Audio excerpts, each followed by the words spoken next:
तो देख पे आज video plus 3rd semester Odia honours पे बहुत ही गुरुत्वपूर्ण कारण आज भिडियो तुम मार्क हो 15 मार्क हो क्लियर जाऊँगी आज भिडियो जब गोटे पिला न देख सी हुए तो तार एग्जाम 7 मार्क हरैक आसो कारण आम 2018 2024 पर्यंत मझे बहुत थर रिपीट ही आसी तेणुक ये क्वेश्चन देख पे क्वेश्चन सिलेक्ट लगे तो समस्त आनी आज भिडियो तुम समस्त 100% गुरुत्वपूर्ण आज भिडियो कहीं स्किप करो ना तो भिडियो पूरा देखो जब भिडियो भल लगुच तो भिडियो कमेंट माध्यम एवं देखा जे ओडिया लिपिर क्रम विकास संपर्क में आलोचना कर लिपिते शब्द लिपि शब्दर सृष्टि लिखनर माध्यम हूँ लिपि आमे जो भाषा कही था चक्षु सम्मुख में देखाईदेवा हूँ लिपिर कार्य धर आम कहे गछ है जो आम कहे गछ तो आम आखि सामने जमी आणव है तो देख जो तुम घरे थी गछ तो घरे तो गछ आसपार ना तेणुक कौन लिपि द्वारा ही संभव हो पार जो आम कौन आम मनर भाव को सी आम चक्षु सामना को आनी था कौन ताकू लेखा जाए से लिपि द्वारा अर्थात यह हूँ बाचिक भाषार एक लौकिक सांकेतिक चिन्ह यह कौन हूँ गोटे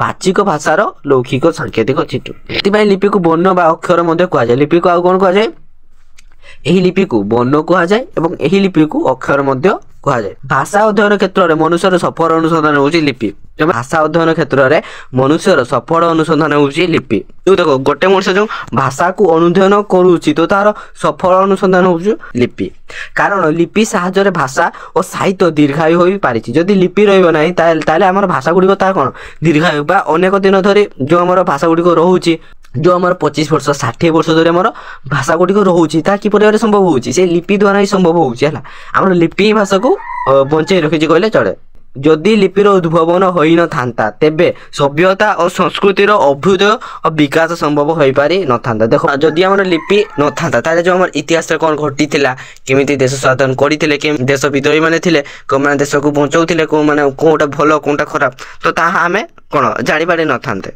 जो आम प्राचीन काल जो युद्ध होता जो कलिंग युद्ध तो आम किपर जाता जदि लेखा न था बुझेगा से प्राचीन काल में हस्तर लौह ताम्र सुवर्ण काष्ठ चर्म तापर मृत्तिका ताड़पत्र और भुजापत्र प्रभृति लिपिर लिखन होइथिबार से दृष्टांत मिलता है जिनस लिखुले गोटे हूँ प्रस्तर जो पत्थर है से पत्थर लिखा स्टार्ट करते तुम लौह लुहार लिखुले तुम देख तुम ताम्र सुवर्ण काष्ठ चर्म प्रभृति मृत्तिका माटी में लिखुले माटी से लिखुले ताड़पत्र भुजापत्र प्रभृतिर से लिखन पद्धति होइतबार से दृष्टांत मिलता है यही लिपि पुणी सांकेतिक लिपि चित्रलिपि ध्वनि लिपि अंकुलिपि इत्यादि विभिन्न प्रकार होता बहुत प्रकार देख आम जो लिपिर प्राथमिक रूप ता कौन पे हूँ चित्रलिपि हूँ आम लिपिर प्राथमिक रूप किंतु परवर्ती काल में कागजर प्रचलन हेबार लिपिर सुप्रचलन हेबार कौन दिग प्रशस्त है देख जो परवर्ती समय जब आम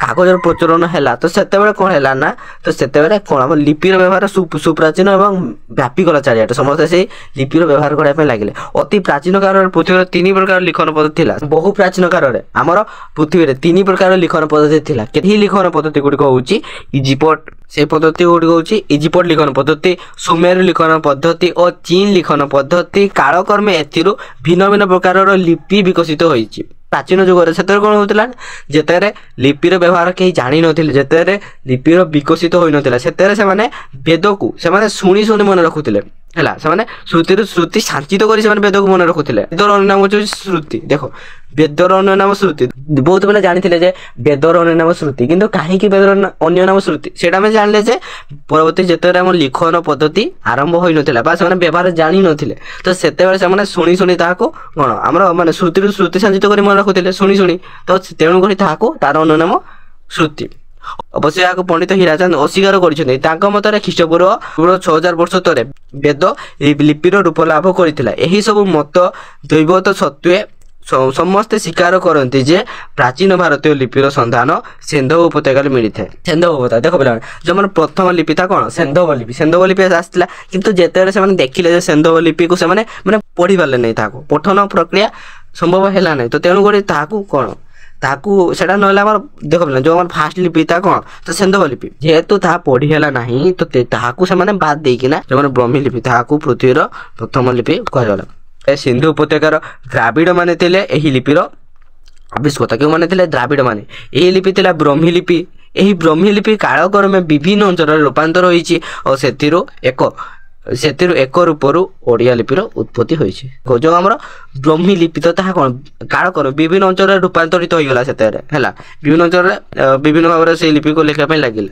ସେଇ ବ୍ରହ୍ମୀ ଲିପିରୁ ଓଡ଼ିଆ ଲିପିର ଉତ୍ପତ୍ତି ହୋଇଛି। ବ୍ରହ୍ମୀ ଲିପି ଖ୍ରୀଷ୍ଟପୂର୍ବ ତୃତୀୟ ଶତକରୁ ଖ୍ରୀଷ୍ଟୀୟ ତୃତୀୟ ଶତାବ୍ଦୀ। ଖାରବେଳଙ୍କର ହାତୀଗୁମ୍ଫା ଶିଳାଲେଖର ସମସ୍ତ ଏପର୍ଯ୍ୟନ୍ତ ସୁନିର୍ଦ୍ଦିଷ୍ଟ ହୋଇନଥିଲେ ହେ ସ୍ଥୂଳତଃ ଏହାକୁ ଖ୍ରୀଷ୍ଟପୂର୍ବ ତୃତୀୟ ଶତାବ୍ଦୀ ବୋଲି ଧରାଯାଇପାରେ। ଏଥିରେ ପ୍ରୟୋଗ ହୋଇଥିବା ଲିପି ହେଉଛି ବ୍ରହ୍ମୀ ଲିପି। ପ୍ରାଚୀନ ବ୍ରହ୍ମୀ ଲିପିରେ ଓଡ଼ିଶାର ବିଭିନ୍ନ ଅଞ୍ଚଳରେ ଖୋଦିତ ଅଶୋକାନୁ ଶାସନ ଗୁଡ଼ିକରେ ସମୟ ଖ୍ରୀଷ୍ଟୀୟ ପ୍ରଥମ ଶତାବ୍ଦୀ ପରବର୍ତ୍ତୀ। ଏହି ଲିପି ସହିତ ଆଧୁନିକ ଓଡ଼ିଆ ଲିପିର ସମ୍ପର୍କ ନାହିଁ। ଆମର ଆମର ବ୍ରହ୍ମୀ ଲିପି ସହିତ ହେଲା। ଏହି ବ୍ରହ୍ମୀ ଲିପିର ଉତ୍ତର ଭାରତୀୟ ରାଜଭାଷାର ଲିପି ଉତ୍ପନ୍ନ ହୋଇଛି। ସେତେବେଳେ ବ୍ରହ୍ମୀ ଲିପିର ଦୁଇଟି ଅବସ୍ଥା ଦୃଷ୍ଟିଗୋଚର ହୋଇଥିଲା। ତାହା ହେଉଛି ମୌର୍ଯ୍ୟ ବ୍ରାହ୍ମୀ ବା ପୂର୍ବ ବ୍ରାହ୍ମୀ, କୁଷାଣ ବ୍ରାହ୍ମୀ ବା ପରବର୍ତ୍ତୀ ବ୍ରାହ୍ମୀ। ଓଡ଼ିଶାର ଧଉଳି ପାହାଡ଼ ଓ ଗଞ୍ଜାମ ଜିଲ୍ଲାର ପୁରୁଷୋତ୍ତମ ଠାରେ ଖୋଦିତ ହୋଇଥିଲା। କେଉଁଠି ଖୋଦିତ ହୋଇଥିଲା? ଓଡ଼ିଶାର ଧଉଳି ପାହାଡ଼ ହେଲା, ଗଞ୍ଜାମ ଜିଲ୍ଲାର ପୁରୁଷୋତ୍ତମପୁରରେ ଏହା ଖୋଦିତ ହୋଇଥିଲା। ଅଶୋକଙ୍କର ଶିଳାନୁଶାସନ ଗୁଡ଼ିକରେ ମୌର୍ଯ୍ୟ ବ୍ରହ୍ମୀ ଲିପିର ପ୍ରୟୋଗ ହୋଇଛି। ଦେଖ ଅଶୋକଙ୍କର ଶିଳାନୁଶାସନ କ'ଣ ପ୍ରୟୋଗ ହୋଇଛି? ଆମର ବ୍ରହ୍ମୀ ଲିପିର। ମାତ୍ର ବାଲେଶ୍ୱର ଜିଲ୍ଲାର ଭଦ୍ରକରୁ ପ୍ରାପ୍ତ ଶିଳାଲେଖରେ କୁଷାଣ ବ୍ରହ୍ମୀ ଲିପି ବା ପରବର୍ତ୍ତୀ ବ୍ରହ୍ମୀ ଲିପିର ପରିଚୟ ମିଳିଥାଏ। କିନ୍ତୁ ଖାଳମାନଙ୍କ ଦ୍ୱାରା ଖୋଦିତ ଉଦୟଗିରି ଶିଳାଲେଖରୁ ମୌର୍ଯ୍ୟ ବ୍ରାହ୍ମୀ ଓ କୁଷାଣ ବ୍ରାହ୍ମୀ ଲିପିର ଉଭୟର ସନ୍ଧାନ ମିଳେ।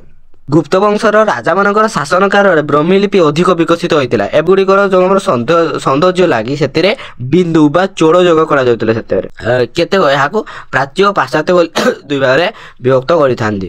ଗୁପ୍ତ ରାଜାମାନଙ୍କର ଦ୍ୱାରା ଓଡ଼ିଶାରେ ଖୋଦିତ ତାମ୍ର ଶାସନମାନଙ୍କରେ ଓଡ଼ିଆ ବର୍ଣ୍ଣମାଳାର ଖ ଗ ମୂର୍ଦ୍ଧନ ଥ ଦ ମ ପ୍ରଭୃତି ବର୍ଣ୍ଣ ପ୍ରୟୋଗ ହୋଇଛି।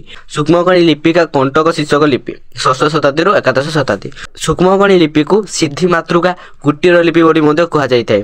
ଗୁପ୍ତ ରାଜାମାନଙ୍କର ଶାସନ କାଳରେ ଲିପିର ସୌନ୍ଦର୍ଯ୍ୟ ଲାଗି ବିନ୍ଦୁ ବା ଚୋଡ଼ ଯୋଗ କରାଯାଇଥିଲା। ମାତ୍ର ଏହି ଯୁଗର ଅନ୍ତିମ ପର୍ଯ୍ୟାୟରେ ଏହି ବିନ୍ଦୁ ତ୍ରିକୋଣାକାର ହେଲା। ଏହି ଲିପି ଗୁଡ଼ିକ କୃତ ବା କଣ୍ଟକ ଆକୃତି ଧାରଣ କରିଥିବାରୁ ଏହାର କୁଟୀର ଲିପି। କୁଟୀର ଲିପିରେ ସୌରଭ ବଂଶୀୟ ରାଜାମାନଙ୍କର ତାମ୍ରପତ୍ର ଏବଂ ମାଧବ ରାଜାଙ୍କର ଖରଦା ତାମ୍ରପତ୍ର ଖୋଦିତ ହୋଇଛି। ମାଗଧୀ ଲିପି ଖ୍ରୀଷ୍ଟୀୟ ଏକାଦଶ ଶତାବ୍ଦୀରୁ ଖ୍ରୀଷ୍ଟାବ୍ଦ ଚତୁର୍ଦ୍ଦଶ ଶତାବ୍ଦୀ ହେଲା। ଯେ ଦ୍ୱାଦଶ ଶତାବ୍ଦୀ ବେଳକୁ ଓଡ଼ିଶାର ଏକ ପ୍ରକାରର ଲିପିର ପ୍ରଚଳନ ଆରମ୍ଭ ହୋଇଥିଲା।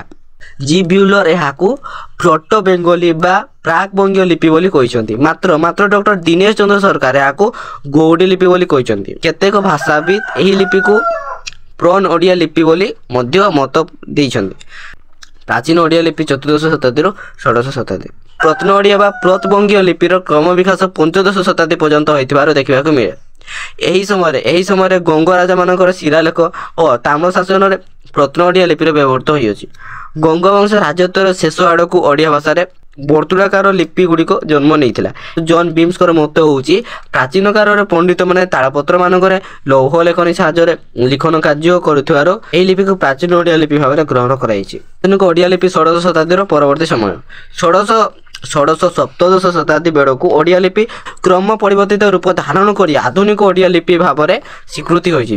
ବିଭିନ୍ନ ତାଳପତ୍ର ପୋଥି ତାମ୍ରପତ୍ର ଶିଳାଲେଖମାନଙ୍କରେ ଏହି ଲିପିର ଦୃଷ୍ଟାନ୍ତ ମିଳିଥାଏ। ଆଧୁନିକ ଓଡ଼ିଆ ଲିପିରେ ସାଧାରଣତଃ ଦୁଇଟି ଲିଖିତ ରୂପ ଦେଖିବାକୁ ମିଳିଥାଏ। ଗୋଟିଏ ହେଉଛି ସାଧାରଣୀ ପାଠଶାଳୀ ପଦ୍ଧତି ଓ ଅନ୍ୟଟି ହେଉଛି କରଣୀ ପଦ୍ଧତି। ତ ଦେଖ ଆଜିର ଭିଡ଼ିଓଟି ଏଇଠି ରହିଲା। ଦେଖା ଆଉ ଗୋଟେ ନେକ୍ସଟ କ୍ଲାସରେ। ଜୟ ଜଗନ୍ନାଥ।